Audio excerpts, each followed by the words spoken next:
Well, good morning for another 5 minutes, and then it's good afternoon.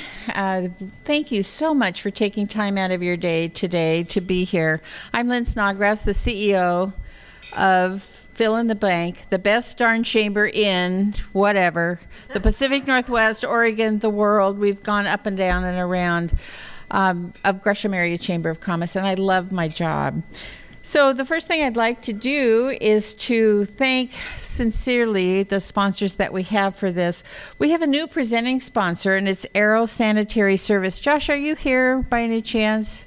I didn't see you come in, but I wanted to make sure I didn't miss you. So Aero Sanitary Service, a brand new presenting sponsor, and he joins the Boeing Company, Portland General Electric, and Persimmon Country Club. We've got Samantha back there. Samantha, can you wave?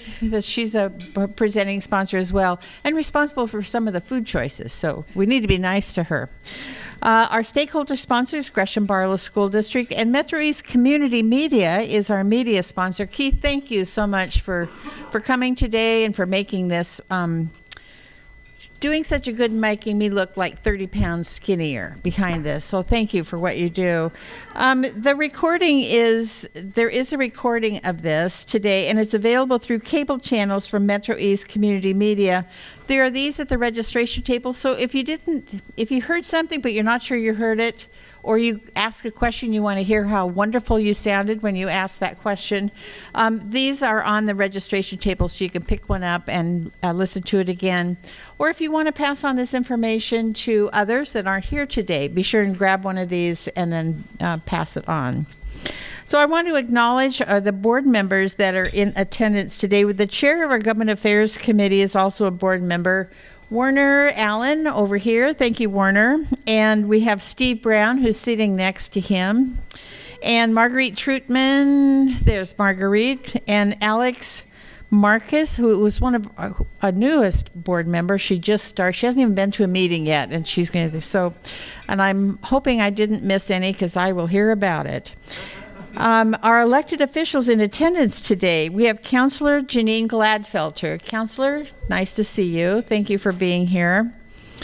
Jerry Hinton. Jerry, welcome back to the council. Appreciate you being here and your seat at the table at the council. And Sue Piazza. Sue Piazza, the entrepreneur.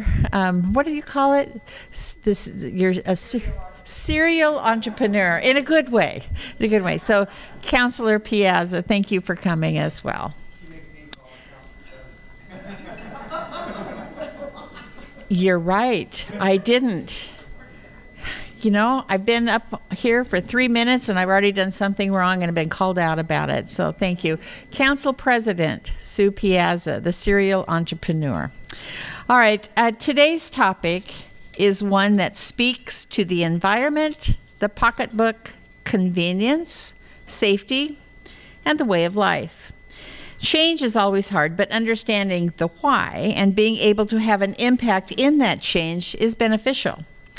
For years, the legislature has toyed with the idea of self-service gas stations. Well, for years, that has rallied many to oppose it. Tolling is another one of those Oregon issues that has been resisted in the past. However, several years ago, the legislature made it possible to implement tolling and congestion pricing. And here we are today in the formulating stages of a big change in our transportation system. With change, we have expectations. Have any of you driven down Division or Gleason in the last 3 or 4 years? So up towards Portland from Gresham. So that is a perfect example of change. Transportation dollars were spent, and our expectations were that it would be a better driving experience for all, whether you're driving a car, a bus, or a bike. That particular change that they made on Division and Gleason is hard for me. I'm just talking about me personally. The streets are narrower, or at least they seem to be. And there's a curb between my lane and the bike lane that I'm afraid I'm going to bump into, and I don't know what will happen if I hit that. Parking must be a nightmare for those that park, because I'm looking at, oh, there's a parking spot. Oh, now it's gone again. So for me, again, just me personally, but I go back to my expectations. This is providing a system for multiple modes of transportation. Millions were spent to make it faster for buses and safer for bikes to share the road. Well, I had to smile 2 weeks ago at my expectations as they were far from being met. This is, again, my personal story. I drove to Adventist Hospital on Division from Gresham 5 times in 10 days.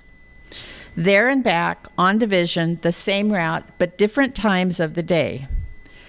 I saw one cyclist. One cyclist in those 10 trips, and he was on the sidewalk. He wasn't using the bike lane. So my expectations were not met at that particular point. As businessmen and entrepreneurs, we live in a world, we live and breathe in the world of customer service and what the expectations of our customers are. And we strive to meet those expectations, but it's based on what we want to do and what we are setting up to do. So today our guest speaker is from ODOT. Mandy Putney is the Strategic Initiatives Director for ODOT in the Urban Mobility Office. Her role today is to present us with the direction that ODOT is moving, and there will be change. There will be a financial impact on all of us. So what are your expectations in that change? That's what we're going to prepare you for today. That's what Mandy's going to prepare and help us with. Mandy's going to help us start that conversation and help us with our expectations. As usual, there will be a question and answer time at the end of the program. It's not an answer and answer time. I want you to get to your question.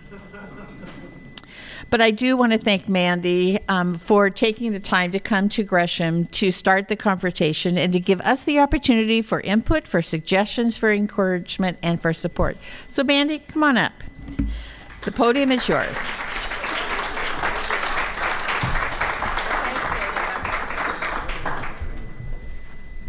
Hi, good afternoon. I think now it probably is officially afternoon.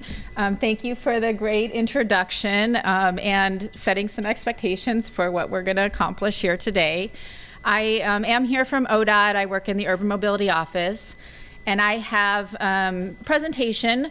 I will try to set the stage about how we got here and where we're heading, and have information to share as well as process for the next steps. So I will share what we know and also share what we will know as we move forward. I haven't been here before. I had colleagues that were here, I think in 2021, and provided an update about the Urban Mobility Office at that point. So we've had some changes since then and made some progress. And I do hope that I'm able to share some information about change that is coming, direction that we've received from the Oregon legislature, and how you can stay involved in the process as we move forward over the next years. Next slide, please. So we have a transportation problem in the Portland metropolitan area, and it's affecting all of us in the region as well as throughout the state. We have congestion. Oh, I think there might be one thing missing from the slide here. There it goes, popped in. Congestion has, as you heard, an impact to the economy, to your pocketbook. We're looking at a $1.2 million a day drain from our economy with the levels of congestion that we're seeing currently. We know that the population is going to continue to grow. And as we're looking out to 2040, that's almost a 25% growth. There'll be more people on the road going to and from jobs, social interactions, schools. And we know that if we don't do anything about it, we will have high levels of congestion. And with high levels of congestion, we could anticipate even higher levels of crashes. On 205 alone, we were looking at more than half a day of congestion in the Oregon City, Westland area if we do nothing moving forward. And we know that there's a climate impact as congestion grows as well. In addition, I'll just talk a little bit more about safety. As there's more crashes, that has an impact on congestion, unexpected congestion. And then the last safety note I'll have here is that our current infrastructure isn't built to modern seismic standards. So we're also looking at roads and bridges that are not able to withstand a Cascadia level event, which we know is coming at some point. We just don't know when that will be. Next slide, please. And I think if you click it a couple times, there we go, we'll get the whole thing. We have a situation here where revenue is not keeping pace with the needs that we have in the region. And we also have costs, infrastructure costs, supply costs that have jumped quite exponentially in the recent past. We need to develop sustainable funding sources so that we can preserve and improve our transportation system. We're in need of modernizing our interstates in strategic locations so that we can focus on safety improvements as well as earthquake resiliency and address known bottlenecks. We need sustainable funding so that we're able to do this. The gas tax does not keep up with current needs. It's a flat tax. It hasn't kept up with inflation or rising costs. We have a future that we see more fuel-efficient cars on the road, which is great for the climate, but it does mean less revenue coming in, and that gas tax is a significant source of transportation funding. We're seeing long-term inflation and short-term supply chain issues, which compounds all of these problems. I will say, I also serve as the project director for the I-205 project and the construction underway at the Abernathy Bridge, and it was eye-opening to get the bids that came in for the construction project there compared to what we had estimated just the year before based on market and supply chain issues. We don't see that will be changing anytime in the near future. Congestion pricing is a solution because it's able to provide sustainable funding as well as manage congestion, reduce congestion, and improve mobility for the region. Next slide, please. This shows a map of the urban mobility strategy, and this is why ODOT created the Urban Mobility Office, was to move forward with this strategy to think about a cohesive approach to mobility in the broader Portland metropolitan region, a way to make everyday travel safer and more efficient, to reduce traffic jams using congestion pricing with variable rate tolls. So that means we'd be looking at tolls where there's a higher toll when it's most congested and lower tolls at other times of the day. We can decrease highway bottlenecks with strategic improvement projects, invest in multimodal transportation options to help address the diversion that might come along with the tolling projects, to modernize our region so that we're able to have passable corridors after a significant earthquake, and develop sustainable funding so that we can improve and preserve the transportation system that we have. Toll projects are part of the urban mobility strategy, which again is this complex and cohesive approach to managing congestion. You can see that projects are called out here in orange. They include the Rose Corridor Improvements Project, Oregon 217 Auxiliary Lane Project, which is currently under construction, the I-205 improvements and seismic upgrades, which has started construction with the Abernathy Bridge, and a future project looking at the Boone Bridge as a seismic improvement replacement bridge project. The navy, dark blue lines here are the Regional Mobility Pricing Project, which you'll hear much more about today. That's looking at congestion pricing on I-5 and I-205. Tolling and congestion pricing might be newer concepts to some folks in this room, as well as the broader Portland metropolitan area. It is a proven tool around the country and around the world in terms of both providing ongoing revenue and managing congestion. To give you a break from me talking, I'm going to show a quick video that does talk about how we envision tolling would work for us in Oregon and what we're trying to accomplish.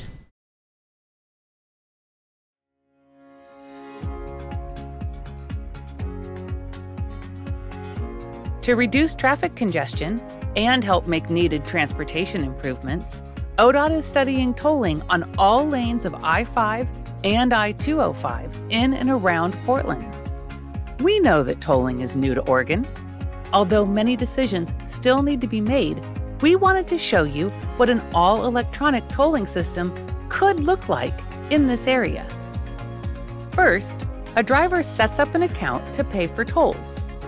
Drivers could go online, or we'll have help available. Once an account is set up, there are various payment options, including cash or connecting to a credit card for ongoing charges. With an account, drivers receive a toll tag, which is a sticker that attaches to a car's windshield. When driving on a toll road, vehicles go under a structure with equipment that reads the tag. The toll is then deducted from the connected account. There are no toll booths or buckets to throw change into, and drivers never stop or slow down. Drivers on our toll roads always keep moving. If no tag is detected, a temporary photo is taken of the license plate, and the registered driver will receive a bill in the mail. How would drivers know how much the toll is? ODOT plans to post the cost on road signs and on the internet. Toll rates will have a set schedule and vary based on time of day, with higher toll rates during morning and afternoon rush hours and lower tolls at other times of day. Tolls are set in advance and will not change unexpectedly based on traffic. Depending on your income, you may be eligible for a discount or other kinds of rebates or credits. To learn more and get involved, visit OregonTolling.org. Thank you. Thank you for working out those technical glitches. And we can go on to the next slide, please.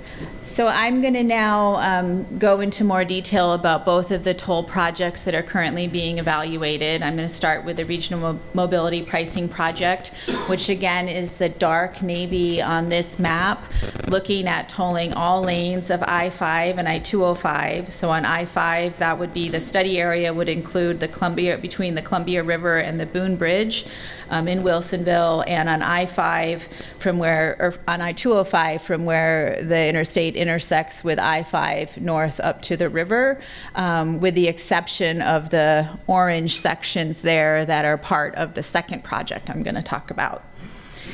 And so what I will note is that we are just starting our analysis as part of a process that is overseen by the National Environmental Policy Act, or NEPA, which is federal regulation required to do as we move forward with this analysis.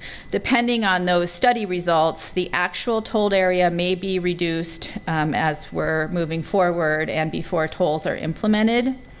I will note on this map that in addition to the orange, which is the I-205 toll project, we're also showing the Interstate Bridge Replacement Project, which is the project to replace the bridge on I-5 between Vancouver and Portland, and that work is also underway. The understanding is, like as with the 205 project, that project would have a toll to help cover some of the costs of construction of the replacement bridge.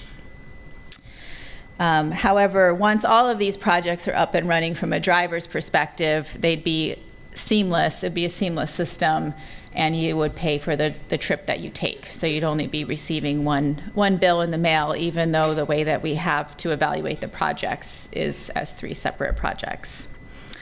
Next slide, please. We have been talking to people about what we should study and the scope of our analysis. We've just concluded a 50-day comment period to gather input from our partner agencies and stakeholder organizations and members of the public about the analysis that we should do under this National Environmental Policy Act process. I think we got close to 5,000 comments, so the team is busy at work to go through them all and to review them, and then determine how we might alter some of our work that we did during the planning phase to think about the purpose of the project, the need of the project, and if there were specific suggestions about areas that we should analyze or study. So we should have that report, I think, done in March to be able to say, here's what we heard and here's what we're going to do with the input as we move forward. And then we will continue doing our traffic analysis and our modeling work. We work with Metro, the regional government, and Metro modelers actually do the modeling for this project. We use the regional travel demand model. And we'll start sharing our information as it's available, and then we'll compile all of that in a document called an environmental assessment.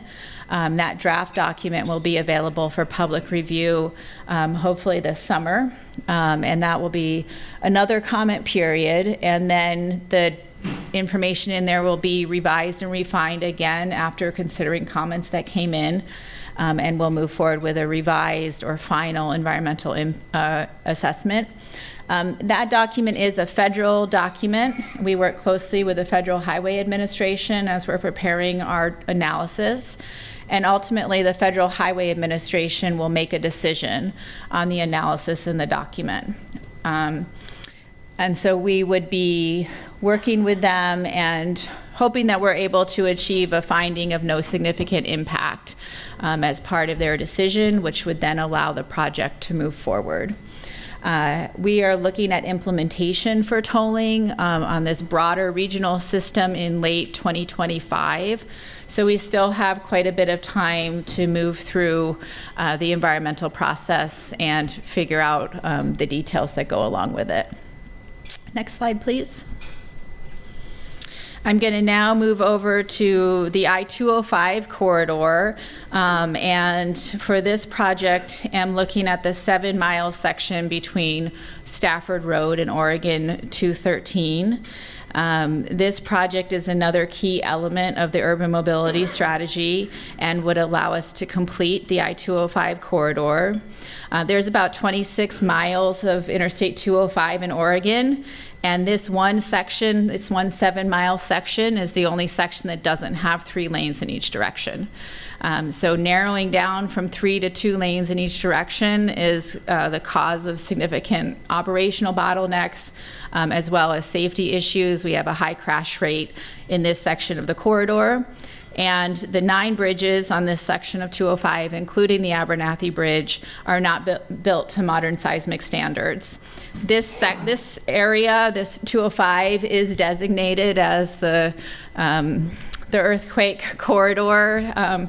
So we do need to make sure that it's passable in the case of a Cascadia level event. Doing this project on I-205 would allow it to be usable. And would also, by adding the missing 3rd lane, would address the crash rate as well as the operational problems. When we pair this project with congestion pricing or tolling, we're able to significantly manage congestion as well as provide these capital improvements. Next slide, please. I mentioned earlier, and I'm very excited to share, that 205 is underway. The construction here, we started in July, the construction at the Abernathy Bridge. This first phase of the project is the largest project ODOT has done in about 45 years. And we're looking at widening the bridge, improving the interchanges on each side, adding a sound wall near exit 9 in Oregon City, and making, most importantly, sure that it'll be able to withstand a significant earthquake. We do need to move forward with the rest of the corridor improvements and adding that missing 3rd lane before we're able to have the travel benefits that would be associated with the full project.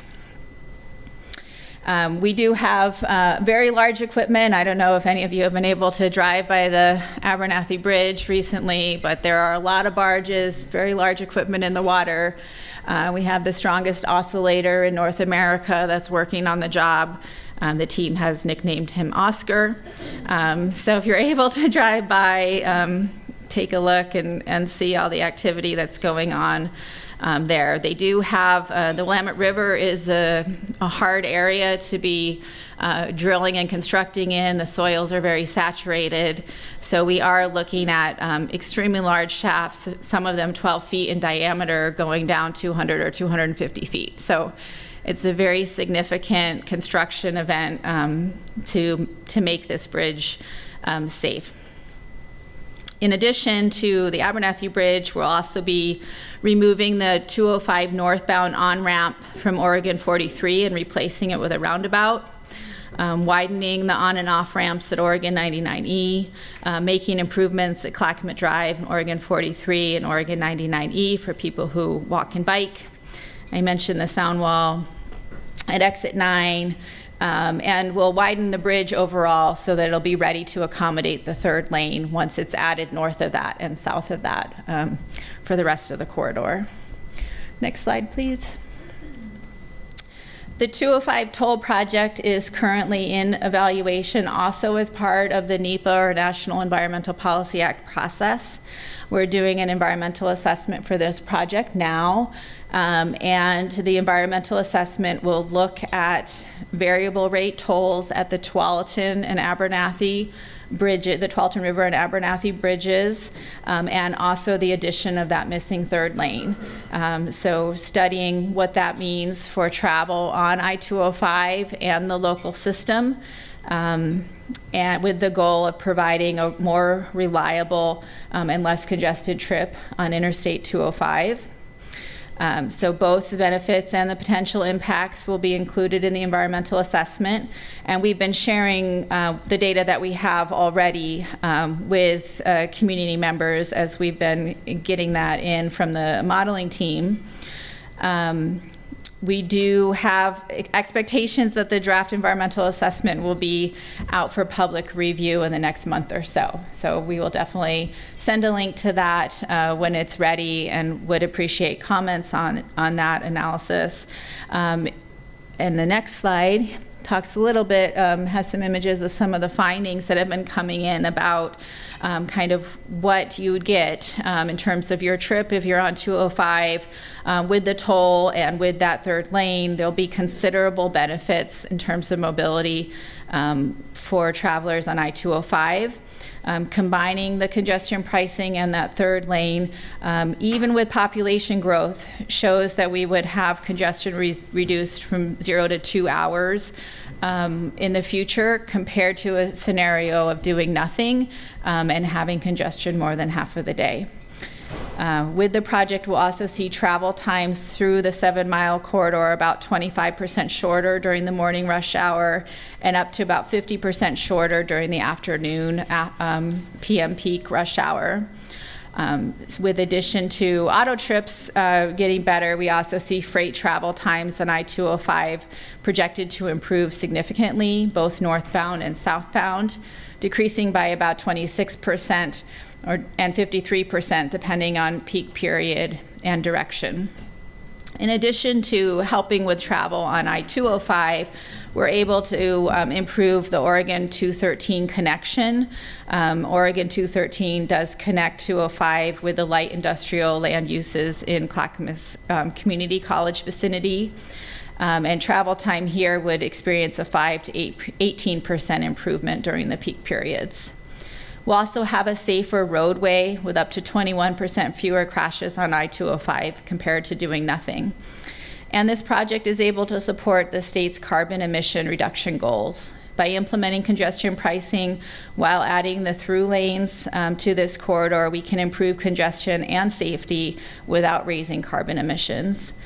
Collectively, these improvements result in a significant economic benefit of more than $40 million per year between 2027 and 2045.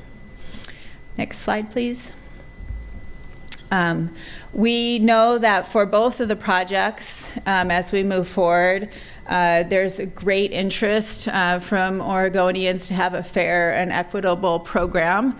There is a commitment to have a low-income toll program developed.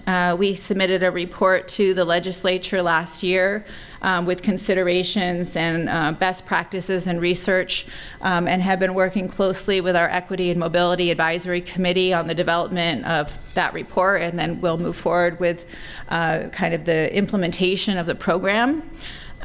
So this program, as we're looking forward now, kind of separates considerations in terms of looking at about 200% of the federal poverty level.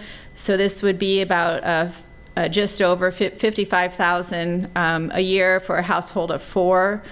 And then also considering an option, a tiered option for households up to 400% of the federal poverty level. So this would be a household of four, income of $111,000. So we don't know the details of what this program will be, but there will be a benefit available based on income as part of the toll program. We've been doing research and understanding kind of implementation best practices from the locations that do have some sort of low-income toll program, and do know that there's a need to really build awareness so people know it exists and they can participate in it, and do that through focused outreach and messaging, that there's a desire to have a cash-based payment option so that people that don't have a bank account or a credit card are able to make their payments. To think about language and accessibility, so everything isn't internet-based, and that there's actually in-person customer service centers to use, and then to really think about monitoring this and making adjustments as we move forward, so that we can continuously be evaluating and improving the program. Next slide, please.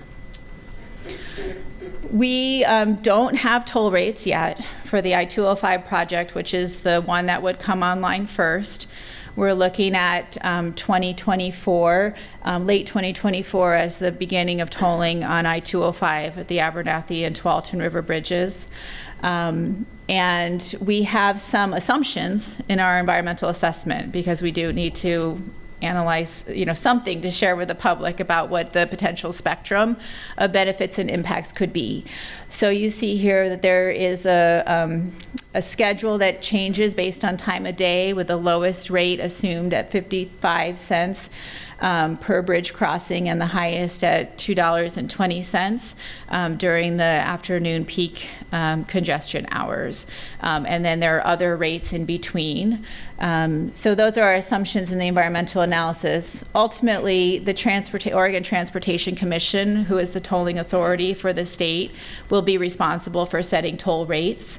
They'll do that in 2024, about 6 months before tolling comes online, after a public process and after more detailed financial analysis. It's called an investment grade analysis, and it's required by the bond market, and also a crucial step in the rate setting process. Next slide, please. This timeline shows both the Regional Mobility Pricing Project and the I-205 toll project. Both are now currently in the environmental review process, with the 205 project a little bit ahead of the Regional Mobility Pricing Project. As I mentioned, the draft environmental assessment for 205 is imminent, and we're looking at summer for the draft environmental assessment for the regional project. We do need federal approval of both of those documents and a federal decision as a key step in moving forward. And then for the Regional Mobility Pricing Project, there is an added step that would be needed. We'd end up needing a cooperative agreement with the U.S. Department of Transportation in order to move forward with that project, because it is a congestion management project and not tolling that's tied specifically to a capital project. We'd be doing that as part of the value pricing pilot program, which is a program the federal government has. But it does require that additional step. So that's what the added federal review section is of the Regional Mobility Pricing project timeline. And then again, implementation about a year apart, at the end of 2024 for the first one, and the regional project coming online a year later. We will continue to work with our Equity and Mobility Advisory Committee for input and guidance about both, they talk about process equity as well as outcome equity. So how can we be reaching more people and engaging them in the process and the conversation, as well as developing metrics and outcomes that are fair and equitable. And then we have ongoing public input. So conversations like this, we have a website, we accept comments 24/7, and then we do have these formal comment periods as we go forward as part of the NEPA process. The state has recently developed some toll policies that were just approved by the Oregon Transportation Commission last week, and is standing up a new statewide rule-making advisory committee that will set the rules that need to be in place and in statute to move forward with tolling. So that is a new committee that was just established. All of our committees are open to the public. They're all videotaped as well, so there's an archive online if you're interested in seeing what's been discussed earlier. And I think that might be my last slide. So here's contact information for the team and a list of the existing committees. I see some people are taking photos of the slides. We're happy to share the whole slide deck. If that's easier for you, then you can just have them, and then you can just reference one thing instead of a bunch of different photos. So. Mandy, thank you. And I was going to let you know that Paul sent me all these slides earlier today, but he also sent me a PDF. So if any of you are interested in one or all of the slides, I'm on your Christmas list. So just email me and I will whip it right back out to you. Okay, this is the Q&A. Heavy on the Q. She's the A. So any questions? Keith, this is a pretty hot mic, by the way. Questions? All right, Steve, here we go. I'm going to come over to you.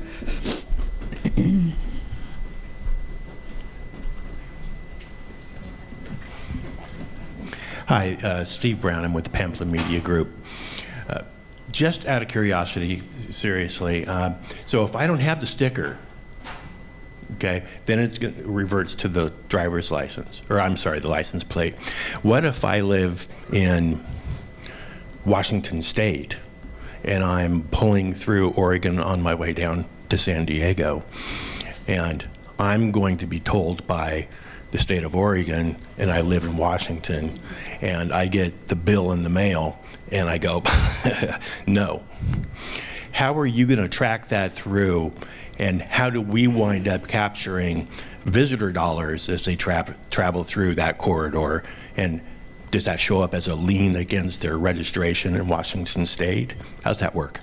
Great questions. I have preliminary answers to some of them and kind of process answers to others. So I don't know if anyone here has traveled through Puget Sound and crossed over the 520 bridge.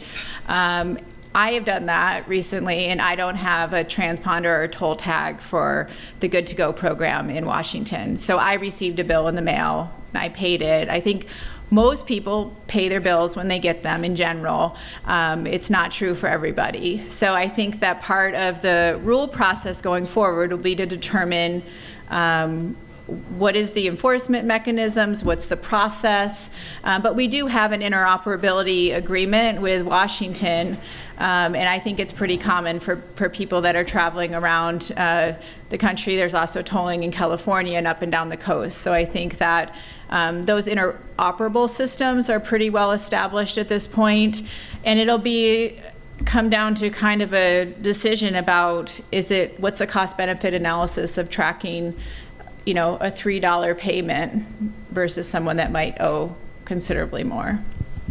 Another question? Neil's got a question. And I have 8, so if you guys don't come up with them, I've got mine. I got a whole page of questions.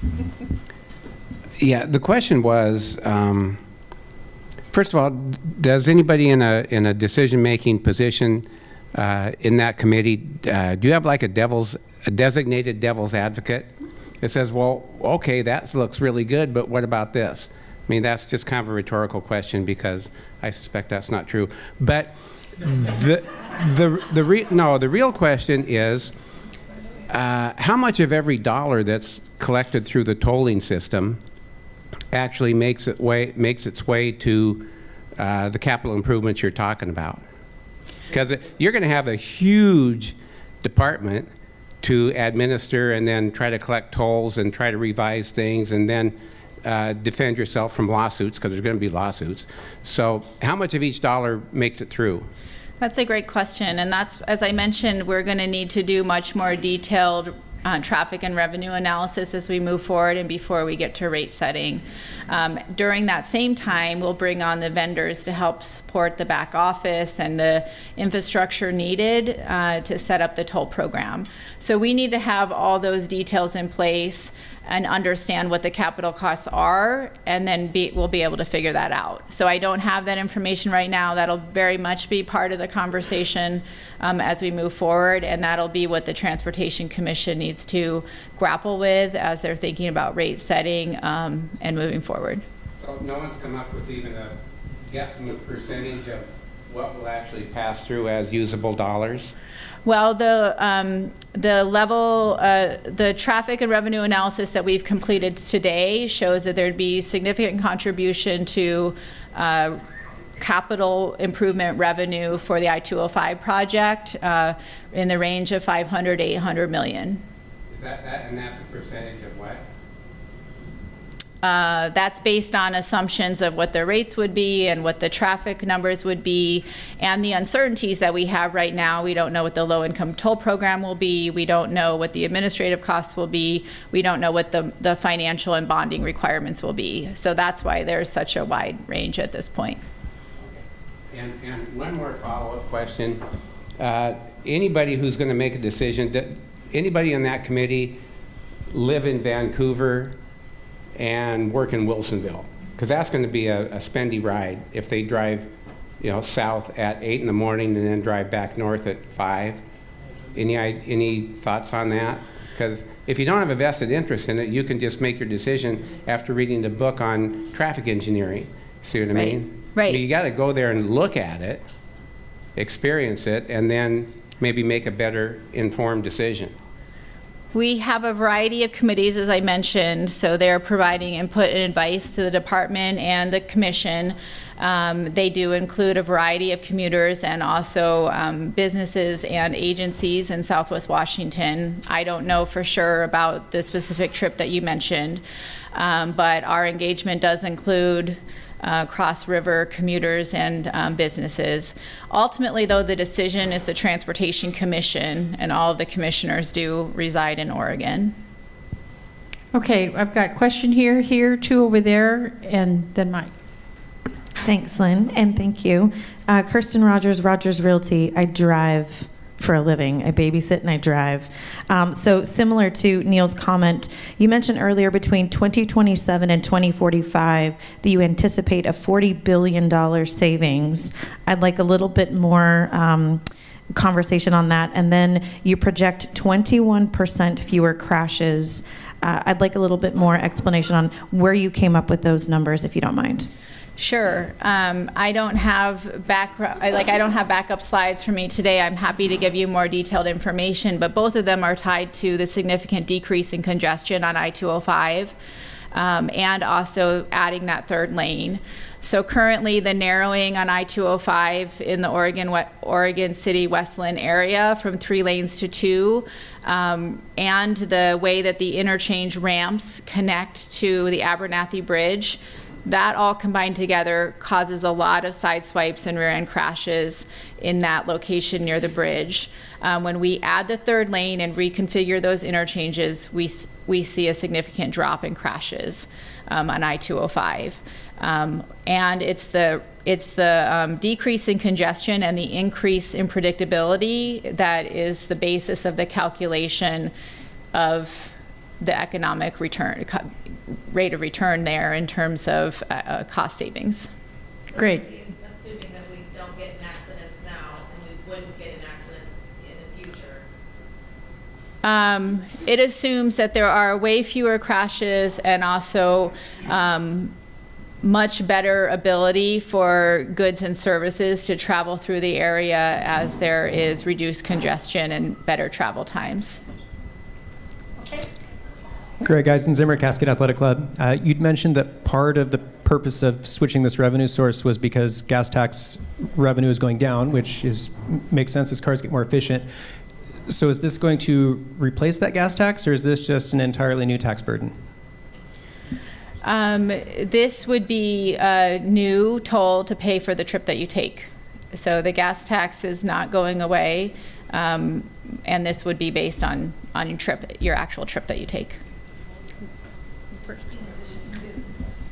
This is a very basic question. I hope I'm not the only one, but you keep talking about reduction of congestion.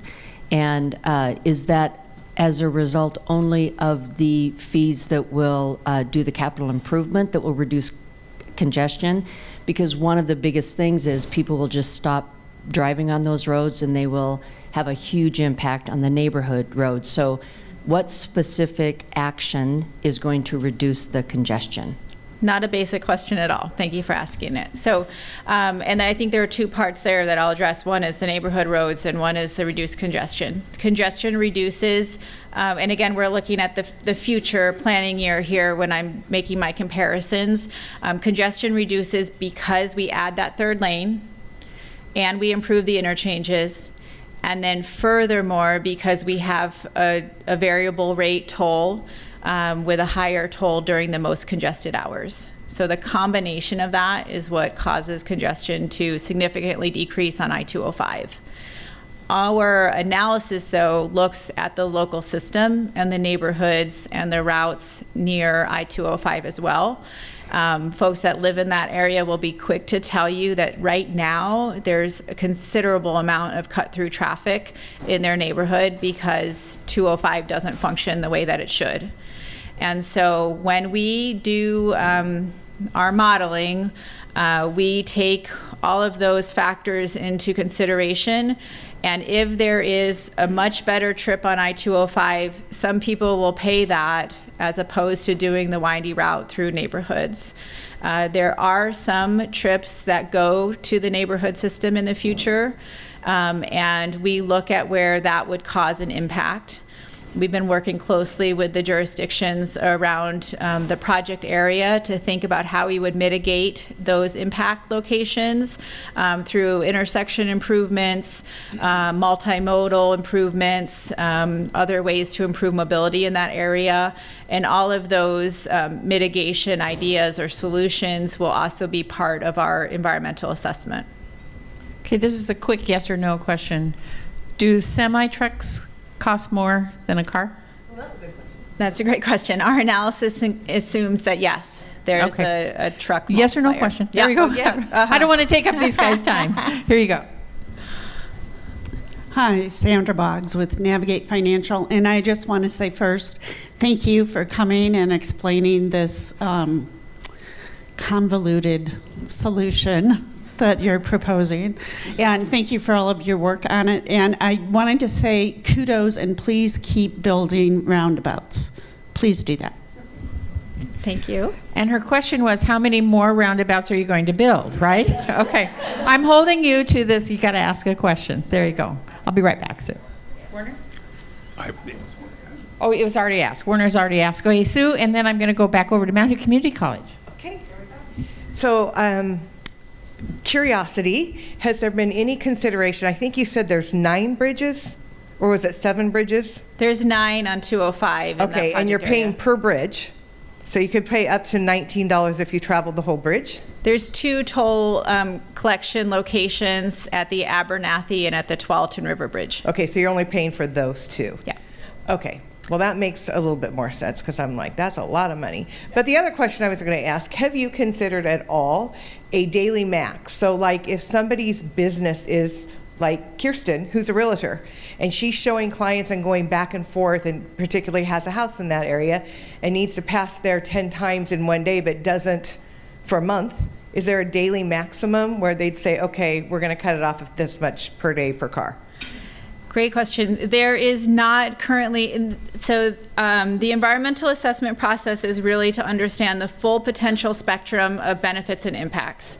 So if anything, we'd want to overestimate what the impacts could be. So, and we don't set policy as part of the environmental analysis. So we don't assume that. We assume that there's this rate that's paid by everybody. We don't make any assumptions about what the low-income program will be. So those conversations about exemptions and discounts will be part of the process that moves forward after the environmental analysis is done.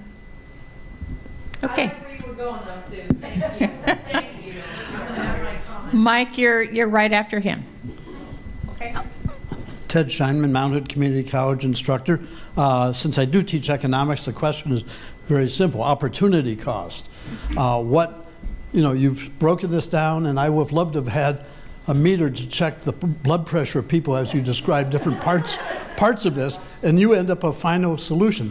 Are you building into account the value of time in your measuring the congestion savings is one part, and then you say, well, a lot of it, those three things are going to take account for the reduction in congestion. What if only congestion pricing were used? What if only the others were used? What's the opportunity cost of doing these? What happens? Well, I'm out of my league with an economist in the room. I'm not an economist or a traffic modeler, but the traffic modeling tools that are used do account for a value of time. I'd be happy to put you in touch with folks from the team if you really want to delve into those details. So yes, there is a value of time calculation that's included as part of the regional travel demand modeling work. And then the other section about opportunity cost is that we know that we can't move forward with the improvements if we can't pair it with tolling. So there's no reality where we would only be able to build the improvements and not toll to help us get there at this point. So that's the 48% increase in congestion, or going to the large number of hours of congestion. That's what you're saying. Right. Yeah.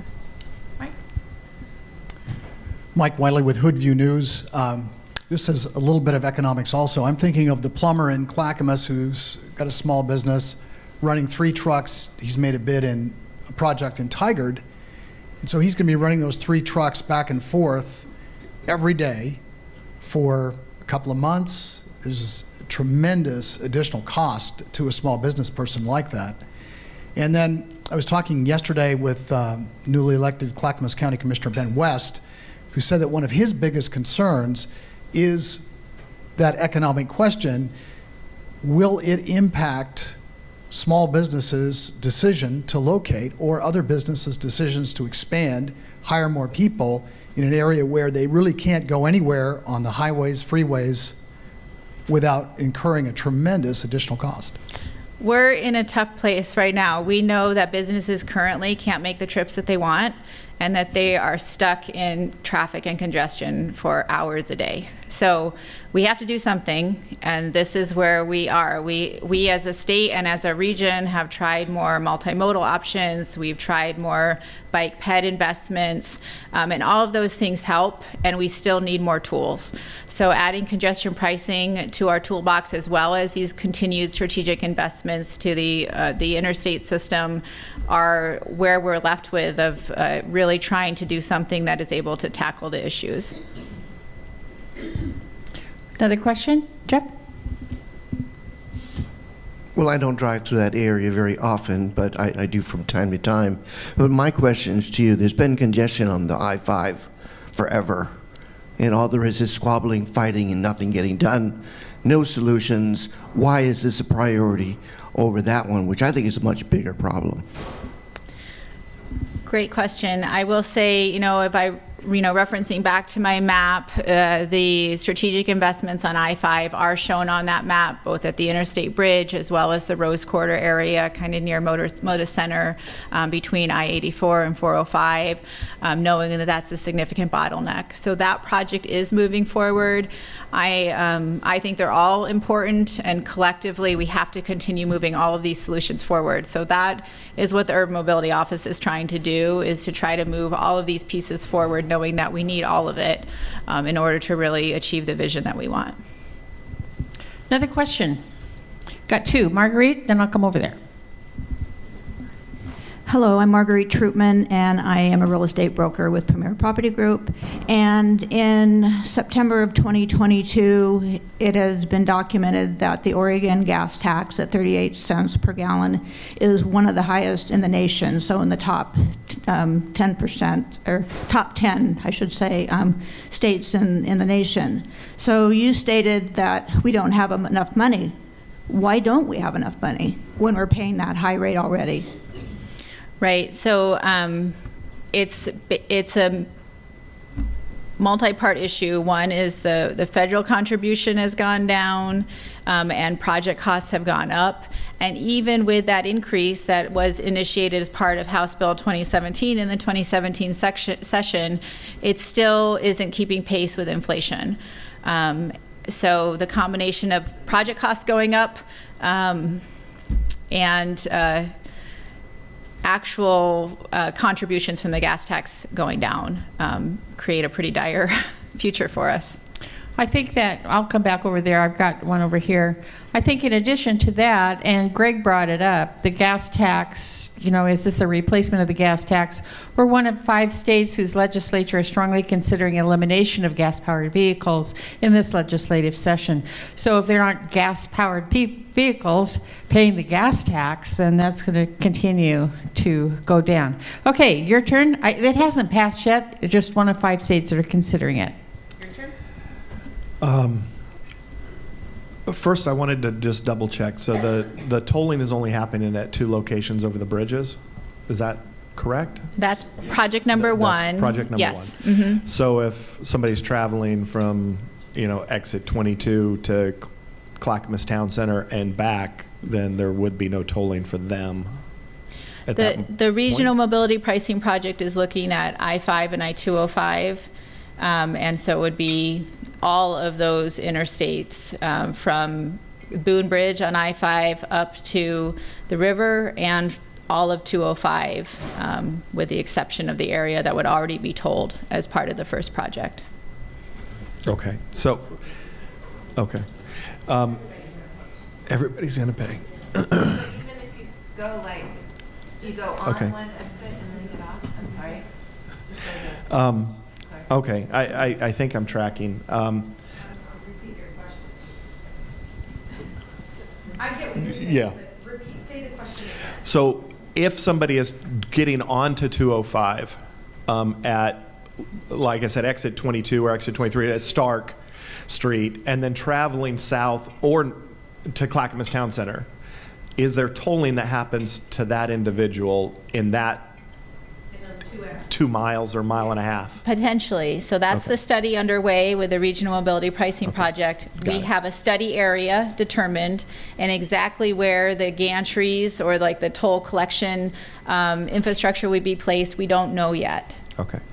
I guess my only other question is, and I don't know if it's somewhat of a comment / question, but has any thought been to that what I get the whole congestion thing and so on and so forth, and I think of business. I mean, we have 44 cars, so, and we go into Vancouver and we go to Clackamas and Tigard and Wilsonville and so on and so forth. So when I think of it from that standpoint, this is going to be an impact on our business, which is only going to roll down to my clients, which is going to roll, and we've just had a 33 to 40% increase over the last 9 months on everything from labor to.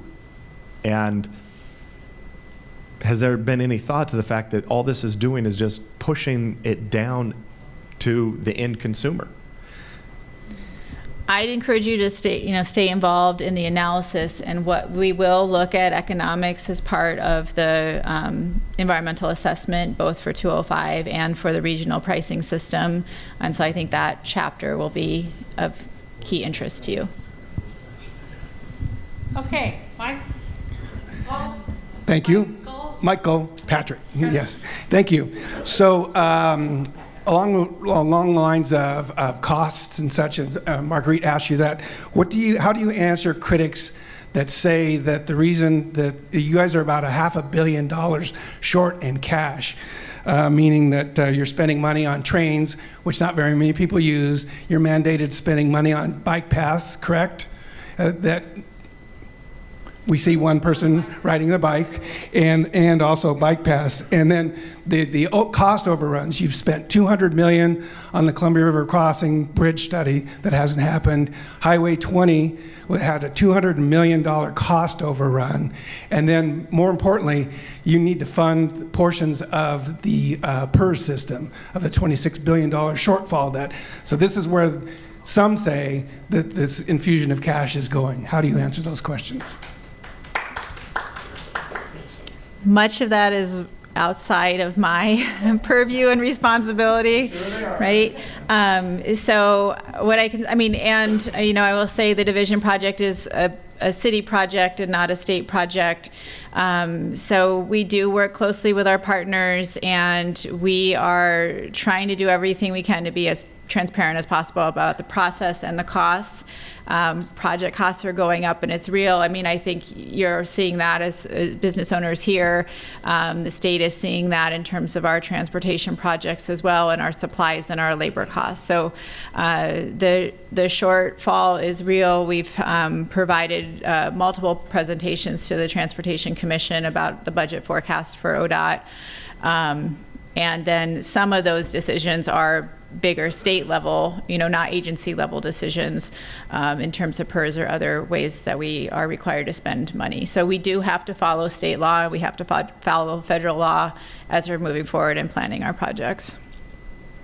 Okay, Warner. So is there any further consideration to replacing the gas tax with a per mile user charge for cars that are electric or much reduced hybrid cars? Oregon does have a road user charge program that's in effect right now. And so that will be further conversations with the legislature about how to move forward with that. Okay, I want to compliment all of you for not killing the messenger. Which could be a very awkward place to be. Mandy, you did a great job fielding those questions.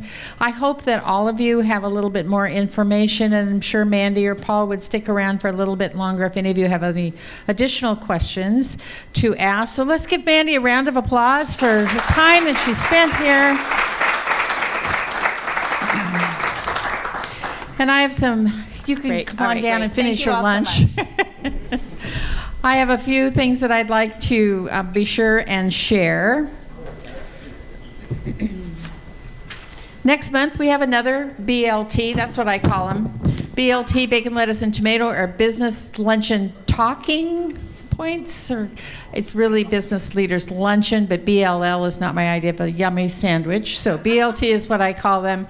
So next month, we have the superintendents from our 3 school districts, and it's wonderful to have them because 2 of them, one of them's brand new, the other one is not necessarily new, but he hasn't had a chance to speak. And the Dr. Diaz is from Reynolds, and she is retiring. So we'll have a great opportunity in March. It's either going to be Mount Hood Community College or the city of Gresham talking about their levy. Mount Hood Community College wanted to give us a presentation. Whoever doesn't speak in March is going to go in April. So we've got a full meal deal for the next 3 months. I hope that you come. But you couldn't come without our sponsors, Aero Sanitary. If you see Josh, or write him a thank you note on your garbage can, he'd appreciate that. Portland General Electric, Persimmon Country Club, the Boeing Company, they are presenting sponsors. Gresham, Barlow School District, MetroEast Community Media. Thank you again, Keith. Okay. 1 bicycle. My expectations. We need to set our expectations and do everything we can to be part of the process ahead of time, because it will happen. What Mandy talked about, this is coming. How can we help make it as best for us, for our employees, for our customers, for our bottom line, so that we don't go out of business while we're promoting something else? So with that being said, go forth, have a great week, and make some profit.